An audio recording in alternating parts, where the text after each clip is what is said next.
নামাজ বড় দরকার, ইমানের আলামত, খুব কষ্টের কাজ। রোজা কষ্টের কাজ, যাকাত দেওয়া, নিজের হালাল উপার্জনের টাকা মানুষকে দিয়ে দেওয়া খুবই কষ্টের কাজ। তবে সবচেয়ে বড় কষ্ট ভাইরা, আল্লাহর দিকে তাকিয়ে ইমানের দাবিতে নিজের রাগ কন্ট্রোল করা, নিজের অহংকার রোধ করা, নিজের নফসকে নিয়ন্ত্রণ করা, এর চেয়ে কঠিন আর কিছু নেই। কথা বুঝতে পারেননি?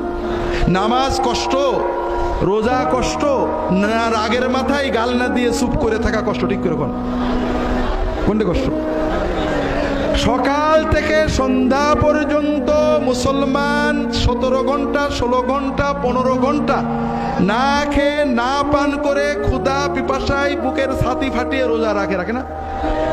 ক্ষুধা থেকে সবর করে আসে, সে গোপনে পানি খেলে কেউ দেখবে না, তারপরও সে পানি না খেয়ে ভাত না খেয়ে কষ্ট করে না? কিন্তু ওই মুসলমানই ওই রোজা অবস্থায় একজন একটা বাজে কথা করলে হট করে রেগে খারাপ কথা বলে না? তাহলে 17 ঘন্টা না খেয়ে থাকা কঠিন, না রাগের মাথায় নিজেকে নিয়ন্ত্রণ করা কঠিন? হ্যাঁ, আপনারা বলবেন রাগ তো একটা মানে ন্যাচারাল, তো হুজুর কন্ট্রোল করা যায় না। এটাও একটা মিথ্যা কথা। আপনি প্রচন্ড রেগেছেন, একজন রিক্সাওয়ালা আপনার পায়ের উপর চাকা তুলে দিয়েছে বা আপনার জামা ছিঁড়ে দিয়েছে, একজন গরিব মানুষ বাজে কথা বলেছে, একটা ফকির আপনার ধাক্কা দিয়েছে, আপনি যাচ্ছিলেন মসজিদ থেকে বেরিয়ে একটা ফকির জামা ধরে টান দিয়েছে, আপনি রেগে চোখ লাল করে তাকিয়েছেন, ঘুষি দেবেন বা রাগ করবেন। এমন সময় দেখেন আপনার পাশেই এমপি সাহেব দাঁড়িয়েছে, আপনাকে ডাক দিয়েছে, আপনার রাগ কি থাকবে? তাহলে এমপিকে দেখার কারণে আপনার রাগটা চলে গেল, ঠিক না? আপনি ঘরে বউয়ের সাথে অথবা আপনার বউ স্বামীর সাথে ঝগড়া করছে, রাগ একেবারে চোখ লাল হয়ে গেছে প্রচন্ড।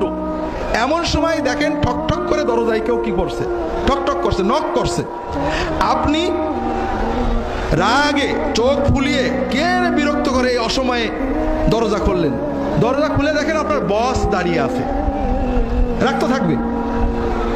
রাগ থাকবে তো? থাকবে না। আপনি ঝগড়া করছেন আপনার বউয়ের সাথে, স্বামীর সাথে, অথবা বন্ধুর সাথে, অথবা আপনার কোনো অধীনস্থ একেবারে রেগে চোখ লাল হয়ে গেছে, যা তা গাল দিচ্ছেন, মোবাইল বেজে উঠলো, মোবাইল মনে হলো ফেলে দেবো, তাকাই দেখি প্রধানমন্ত্রী দপ্তর থেকে ফোন করেছে। রাগ থাকবে? থাকবে না? থাকবে না? থাকবে না। তাহলে আমরা যে বলি রাগ দমন করা যায় না, এটা মিছে কথা।